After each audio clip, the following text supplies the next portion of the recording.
It's really important that we're managing the state's finances as we go into a deficit situation. At the State House, Governor Kelly Ayotte is implementing a hiring freeze across state government as she tries to get ahead of a forecasted shortfall in the state budget. We will have a waiver process, so there are essential positions, including public safety positions, that will be filled. In addition to state police and corrections, Governor Ayotte is exempting several other agencies, including the Department of Transportation, Child Protective Services, the enterprise functions of the Liquor and Lottery Commissions, and any position related to direct care at a state facility like the state hospital.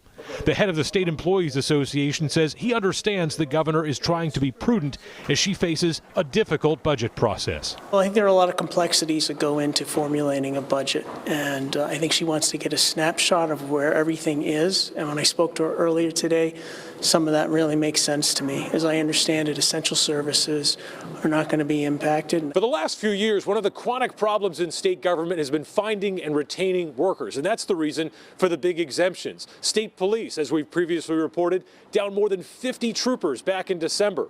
But this freeze is expected to provide some savings, and it could mitigate the potential for bigger budget cuts.